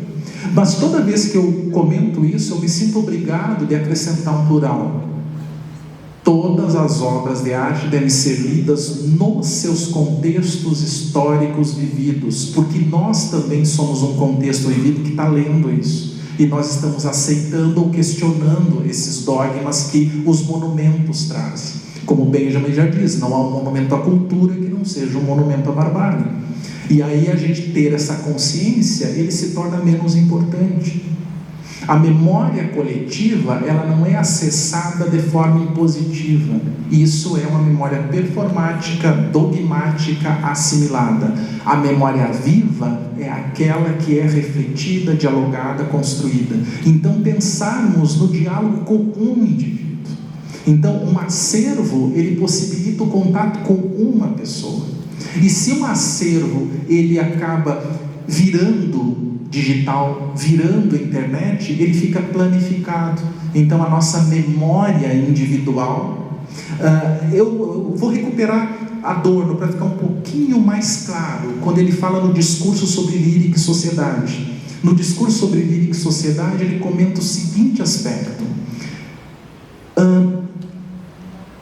Uma poesia, quando ela tematiza uma questão política, cultural, diretamente, ela se torna panfletária. Então, quando alguém deixa de se preocupar com essa intenção da memória coletiva, de adestrar a sociedade, ela se torna uma memória viva. E a gente pode pensar que o desafio da poesia, quando ela tematiza a humanidade, ela atinge mais pessoas ao mirar um indivíduo. Os acervos recebem indivíduos, não recebem a memória coletiva. Quando um acervo quer educar uma sociedade, uma cidade, uma região, um mundo, ele se perde no seu próprio objetivo. Então, vai haver monumentos, haverão monumentos, terão pessoas descomprometidas ou comprometidas com outras realidades, mas elas estão se esvaziando de sua humanidade. Então, o grande desafio nosso é isso, não esvaziar a nossa humanidade.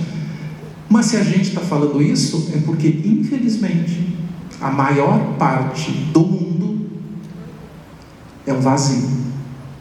É difícil, a gente admitir isso, mas o mundo é terrível. As sociedades em guerra é terrível. A humanidade é uma busca, uma construção. Nós não nascemos humanos, nós nos tornamos humanos. E aí essa ideia de trabalhar com a formação, com a educação, de construir, em vez de ficar fazendo guerra, fazer um acervo em homenagem a um escritor, a um pesquisador, é um grau de humanidade desejável. Então, isso não está no nosso imaginário. Eu gostaria de usar mais essa palavra, o imaginário coletivo do que é forte, poderoso, correto, valoroso. Vou pegar uma anedota lá do Rio Grande do Sul, tá? Que é muito curioso, que demonstra essa ideia. Vocês conhecem, obviamente, vários bancos, tipo o Banco do Brasil, propaganda. Estou falando das propagandas, Banco do Brasil, Banco de Todos os Brasileiros, Caixa Econômica, Itaú e assim por diante. Então, todos esses bancos, eles oferecem alguma coisa. Tem um banco que tem o maior número de agências pelo país, o outro que é conectado, e não sei o quê, Vocês têm essas propagandas. Acho que todos vocês têm uma conta num banco, Seja digital, a era digital, e tudo. Lá no Rio Grande do Sul tem um banco estatal, que é o Banrisul. A propaganda do Banrisul é melhor porque é nosso. Não tem mais nem informação do que ele oferece. Ele faz, é bom porque é daqui, é melhor porque é nosso. E pronto, é um discurso tautológico. E é o que a gente está vendo isso. Então, essa perda da humanidade. Eu dei uma volta, eu não saberia exatamente como responder essa questão, porque essa humanidade ela é muito pequena perante a necessidade do mundo, perante a necessidade de confrontarmos, dialogarmos com os monumentos que já foram construídos, reconstruídos, reelaborados, alguns de estética, você falou dos bandeirantes, de estética absolutamente duvidosa também. Falar do nosso ponto de vista, do ponto de vista do indivíduo. Adorno também escreveu isso: resistir à roda viva que teima mirar o peito dos homens. É resistir. E numa última citação dele toda a formação cultural deveria fazer com que nós, quando carentes de reflexão, não agredíssemos uns aos outros. Nós, quando somos confrontados com a nossa carência de reflexão, com a nossa ignorância, nós reagimos com violência. Então, nós deveríamos ter toda uma formação histórica e cultural que, quando nós nos depararmos com essa carência de reflexão, nós apelássemos para o resquício de humanidade em nós e não agredíssemos aos outros. Então, é um desafio, porque, historicamente, nós aprendemos a deixar nossa marca, nossa pegada na terra, e às vezes manchada de sangue. Então é um desafio, Não sei se respondi, se divaguei aqui, mas é o que a gente pensa, e a gente tem que ter essa melancolia, esse sentido da perda, dizer sim, a humanidade fracassou em seu projeto. Né? E a gente tem que pensar que nós podemos educar a humanidade, reeducarmos a nós. Se a gente não tiver essa esperança, né? Aí a gente fica em casa, né? E não tem que se mexer. A gente se mexe porque acredita um pouquinho. Pode até ter perdido quase toda, porque alguém tem que fazer. Porque se ninguém fizer, silencia. Se silencia, acaba. E o nada é pior do que qualquer outra coisa.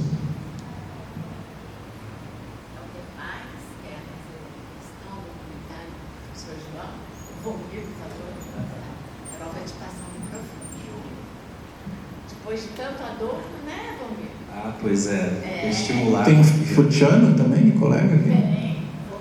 Não sou tão adorniano, mas gosto muito do Adão. Se orgulhe disso. Eu me lembro na universidade, diziam, lá vem o frankfurtiano, dizia, o que é isso?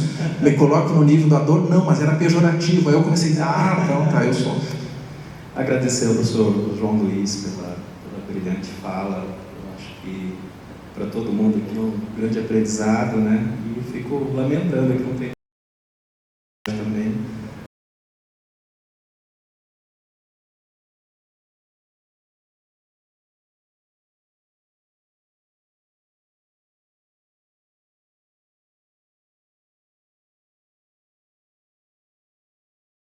A gente teve o incêndio do Museu Nacional no Rio de Janeiro e as imagens eram aterradoras, especialmente, eu acho que para quem se preocupa, né, com a memória, com o patrimônio desse país.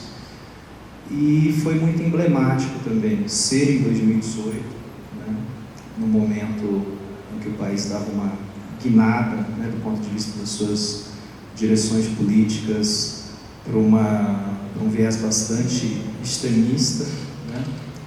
Com a democracia sendo bastante abalada, as políticas públicas, a volta de um receituário neoliberal bastante agressivo, né? No sentido de minimizar o papel do Estado, inclusive no sentido de preservação de patrimônio, né? E o incêndio do Museu Nacional foi muito emblemático, né, em 2018. Talvez não tenha sido tanta gente que tenha ficado absurdada ou lastimado tanto aquelas cenas, apesar das cenas serem, né, muito plásticas e muito colocadas na televisão, assim. Porque talvez a nossa época seja uma época em que nós temos tido muita dificuldade em nos percebermos como sujeitos históricos, né? Frederick Jackson fala, né, que essa sensação de eterno presente gerada na sociedade de consumo é obviamente uma percepção construída pelo próprio modo de produção capitalista, né, o capitalismo tardio, neoliberal, que nos leva a ter uma perda do senso de historicidade. Essa perda do senso de historicidade, ela resulta em um tipo de subjetividade contemporânea, que essa subjetividade própria, né, bem aderida à sociedade de consumo. Quer dizer, o que é novidade, né? O que vem agora? O que interessa é o que vem agora. O que eu posso ser agora? O que as redes sociais estão falando de mim agora? Então, esse excesso e essa pressão, né, por presentificação, obviamente gera uma série de transtornos, né, que a gente está vivendo aí, todas essas paranoias, né, do neofascismo, as guerras, tudo isso certamente tem relação com esse modelo de sociedade que nós estamos vivendo. Mas a minha pergunta é ser um pouco mais objetiva também, no sentido até de te ouvir, no sentido até de repente nos dar alguns conselhos, né? Então a gente tem o acervo da Glorinha, a gente tem esse papel, essa tarefa, né, intelectual, política, que você colocou muito bem, professor. E eu acho que um desafio, que é um desafio também de pensar um acervo como um patrimônio, né, que seja das pessoas, que seja, portanto, bem comum, passa e vai muito além sobre essa figura também do Estado, né? A gente precisa de bolsas, a gente precisa, né, de que a universidade funcione bem, que as pessoas sejam remuneradas, que tenha uma estrutura que vá cuidar disso. Mas, fundamentalmente, a gente precisa, para além, né, de pensar isso como algo gerido pelo Estado, nós como servidores, enfim, bolsistas, né, que estão dentro dessa estrutura, pensar em que medida um acervo vai, de fato, se constituindo como uma memória viva, né, na tua expressão como ele vai se constituindo como um bem comum. Essa ideia do comum acho que tem sido muito discutida, eu gosto muito dessa discussão contemporânea, porque vai além também da noção de público, né? Quais estratégias, então, a gente poderia pensar de maneira concreta para que um acervo possa ser cada vez mais uma memória viva? Por exemplo, recentemente os colegas do acervo fizeram uma ação bem bacana, que foi trazer os alunos de escola pública para visitar o acervo. Isso eu acho que é uma ação que tem a ver com essa perspectiva de construir o comum, memória viva. Quais outras ações você acha que poderiam ser interessantes para que um acervo cumpra seu papel do ponto de vista da pesquisa dentro de uma universidade pública, mas que ele possa ir ganhando um vulto na direção de se constituir como uma memória viva e um bem comum? A questão é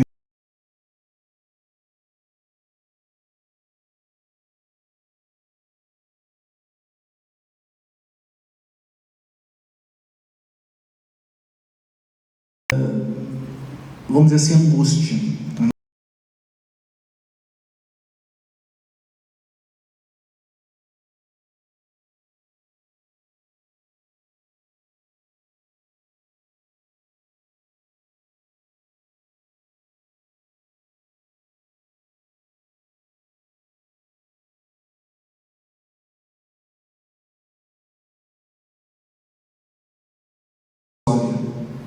A gente retorna neste momento. Então, neste momento, todas as ações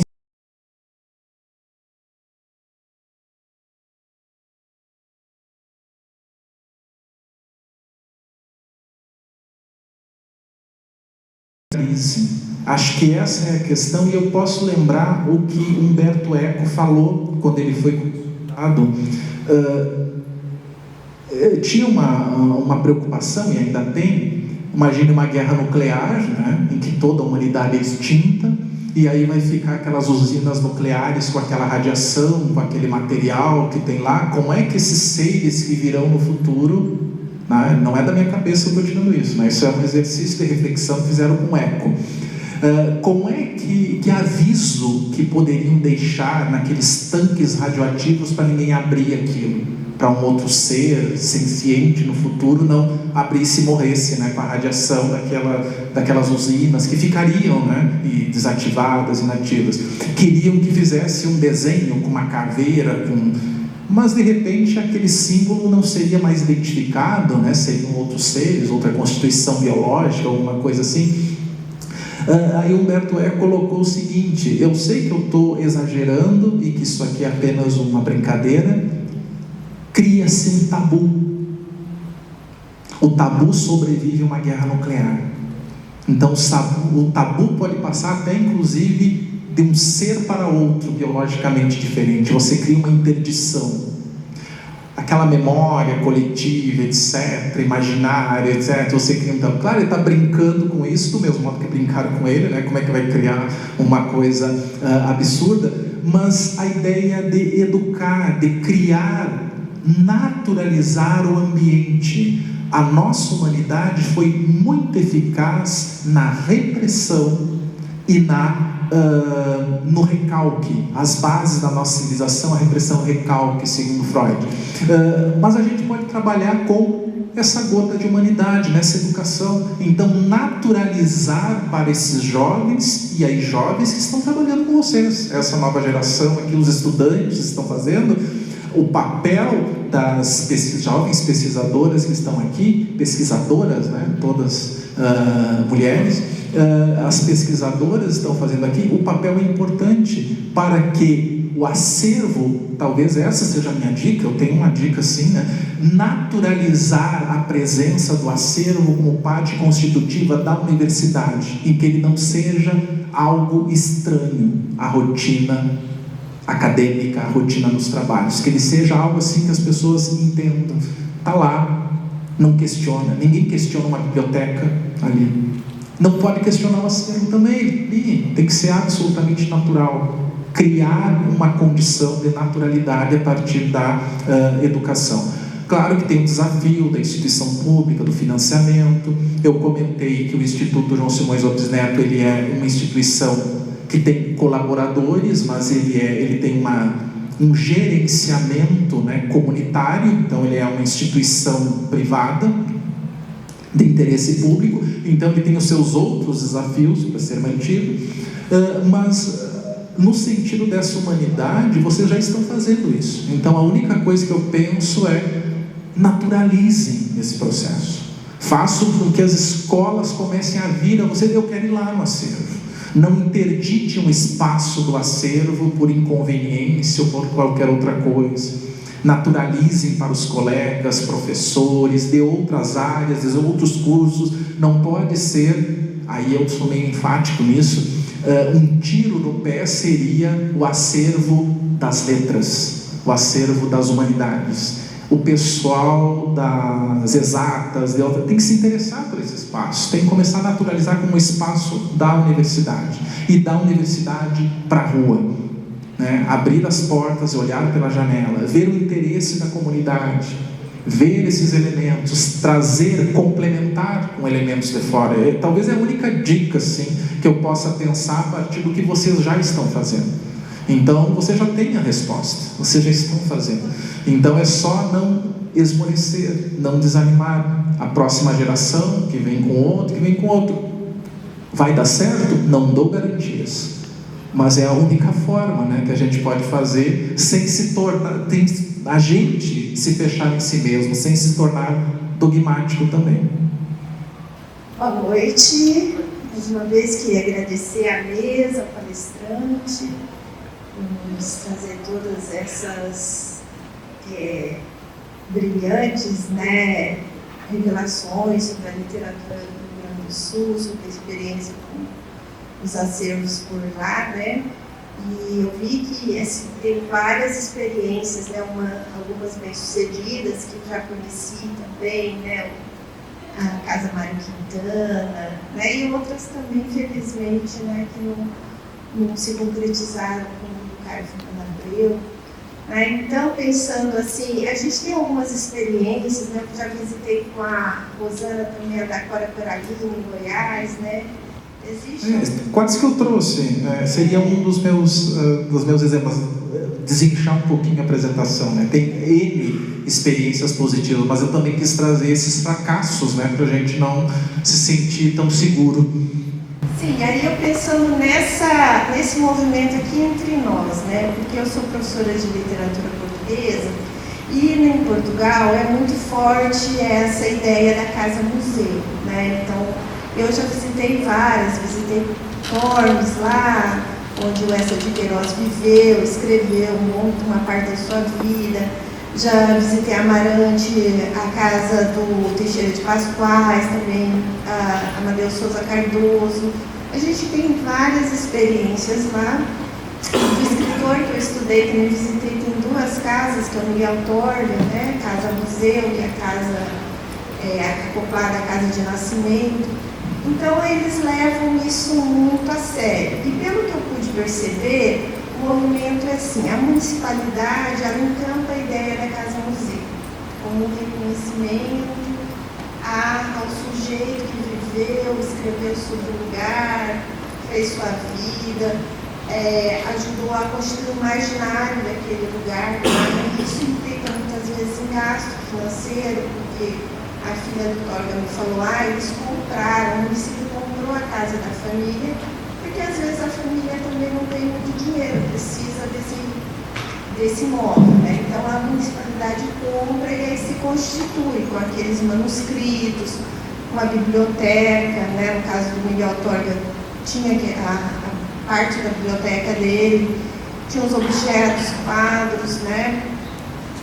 Bustos, ele gostava muito de ser retratado, né? Em esculturas, em quadros, em desenhos. Então a gente pode acessar, o visitante, ele pode acessar tanto esse acervo mais acadêmico, né, que está em determinado espaço específico, quanto esse acervo mais lúdico, turístico, do amante do autor, não propriamente do pesquisador.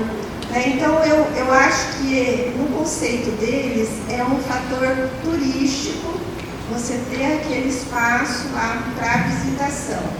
Né? Então, na casa do Essa de Queiroz, tem um restaurante ao lado, né, que serve os pratos que são narrados, que são retratados, mencionados na obra do Essa de Queiroz. O Brasil explora muito pouco o potencial turístico, né, dessas casas, etc. Quem lê o Essa de Queiroz, ou vê lá no cardápio, galinha de Gabriela, são os pratos que ele comenta nos jantares, nos banquetes que os personagens oferecem. Né?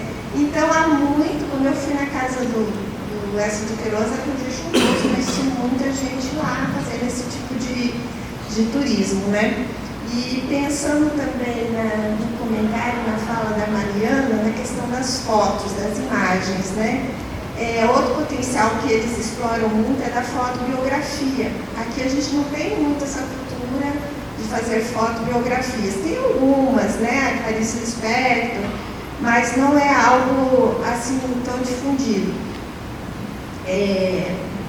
Esse acervo fotográfico também ele constitui um material rico depois para exposições, né? Para produção também de trabalhos sobre o ambiente acadêmico aqui no município, né?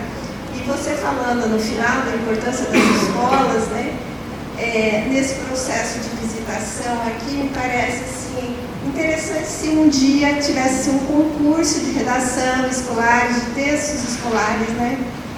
Que o acervo pudesse promover para os alunos que conhecessem a casa, visitassem um pouco do trabalho da Glorinha, né? Vocês têm uma pequena dificuldade nesse ponto, por ser dentro da universidade, o acesso, né, essa coisa do turismo, né, de tudo, tem um certo limitador aqui, porque não está num espaço privilegiado. Talvez a casa do Manuel de Barros já tenha mais um apelo nesse ponto, e do Manuel de Barros trazer para cá. Então, de repente, o acervo ele precisa se constituir com o apoio de outros acervos, existindo em si mesmo, de forma solipsística, como tu mesmo falaste, ele tem que se ampliar, mas ele tem que dialogar com outros também. Então, uma conversa da Glorinha com o Manuel de Barros talvez seja muito interessante, né, para um potencial turístico. Eu sei que é arrumar serviço para os outros, né, dizer que é pesado o trabalho e tudo, mas são potenciais, né, que podem ser explorados. Você mencionou muito bem, mas existe uma outra realidade, né, em Portugal, da municipalidade, etc. Você falando, eu me lembrei da região de Reggio Emília, na Itália também, né, que é um modelo de educação de crianças, das creches ou nidos, né? Então, há um elemento importante nisso, da partilha comunitária.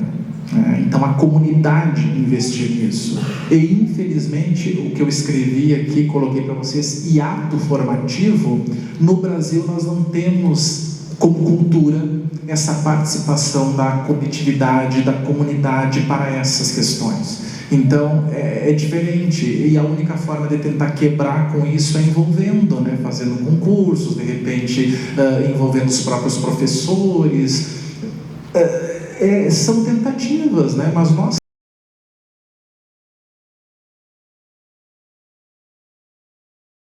que participa do grupo, pesquisador, ele comentou isso. Nossa, como percebe esse ato formativo?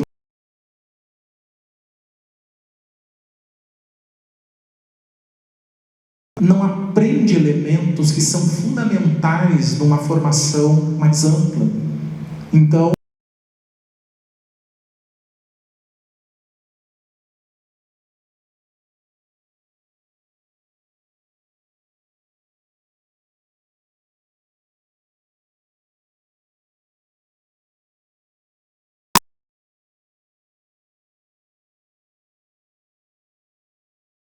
às vezes os adultos, os próprios professores que trazem as crianças, né, tem que ficar cuidando, né, e tudo, tem que preservar o patrimônio também.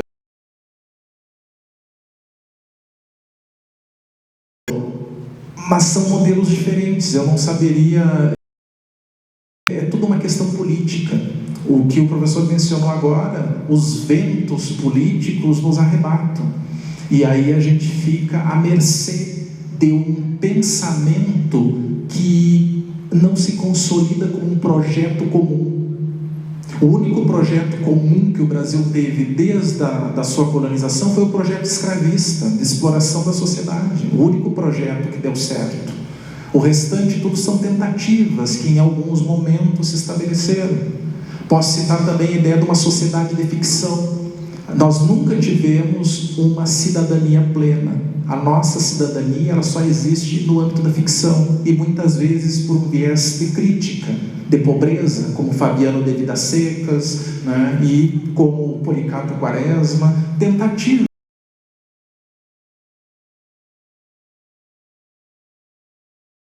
realmente na nossa sociedade. Então é um grande desafio de fato, e o que você coloca seria uma coisa muito interessante, né? Que o município pensasse esses espaços da comunidade. Queria aproveitar então só para mostrar para vocês o site, pedir para a professora Aline só para mostrar. Então, esse é o site do grupo de pesquisa. Aqui nas publicações, ali eu vou pedir só para abrir o especial Contos Gauchescos, aqui, que eu trouxe o print para vocês, pode ir baixando um pouquinho. Então ali vocês vão ver o original de 1912, é só clicar ali se alguém quiser ler, né? Pode baixar em PDF.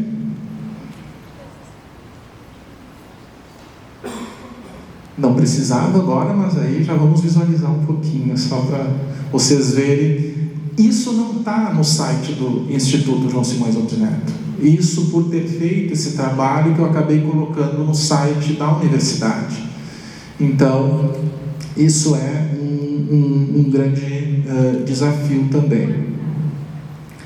É um pequeno livrinho de 1912, publicado por uma editora, uma gráfica local, né? Echenique Editores. Então vocês podem ver aqui. Aqui está o original. Pode voltar e só deixar na página anterior. Aqui. E ali logo depois você tem nós criamos a fonte da artinha de leitura, que o João Simões Lopes Neto fez uma artinha de leitura que seria para educar, né, as crianças a escreverem, né, uma nova escrita, e a gente copiou e fez a fonte do Simões como uma escrita. Depois o Nelson Boeira Freire,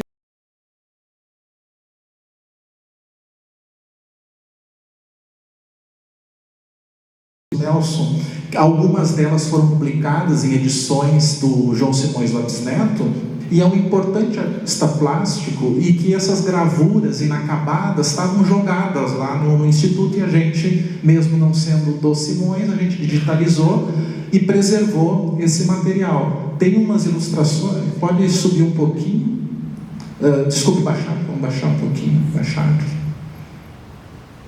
Aqui tem os detalhes ali um quero-quero, olha a construção, olha.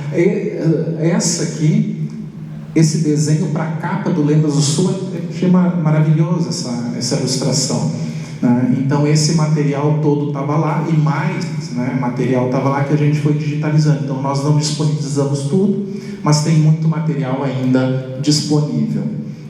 Voltando na página, só para finalizar aqui, e logo abaixo, né, pode baixar um pouco, não, aqui não, pode baixar um pouquinho aqui, está aqui a edição da Caderno de Letras, em que a gente reproduziu toda a edição de 1912 com ensaios críticos de pesquisadores, né? Então cada conto foi analisado por um pesquisador, né, que a gente fez essa edição.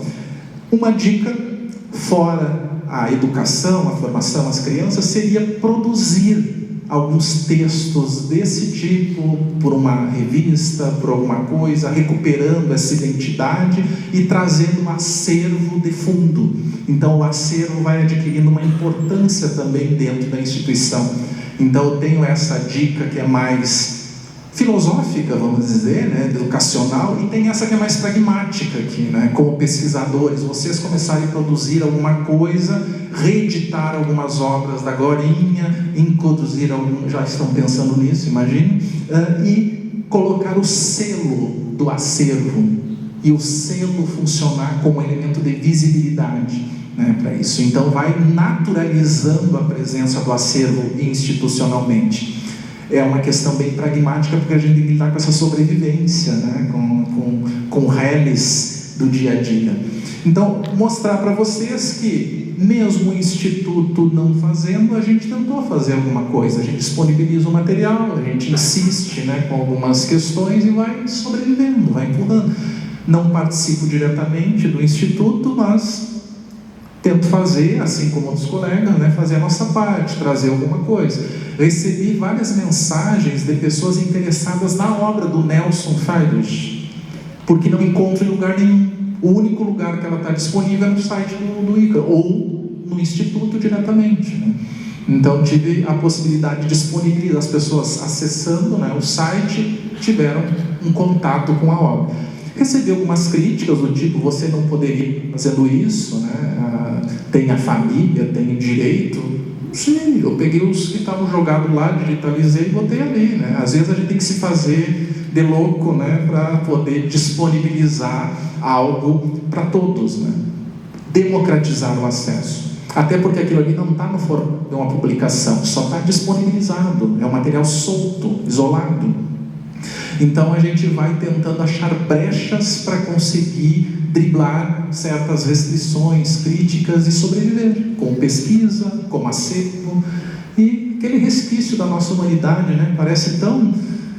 desculpe estar insistindo nisso, mas eu respeito tanto uma pessoa que dedica parte da sua vida para um lado que não vai ferir ninguém, que só vai lembrar bem de outro, do que gastar energia para criticar ou até mesmo agir contra outras pessoas. Em tempos sombrios, leituras leves, né? Então acho que talvez seja o nosso alento, né, para a noite de hoje, que ficou um pouquinho mais fresquinha, né, com a chuva, né? Talvez.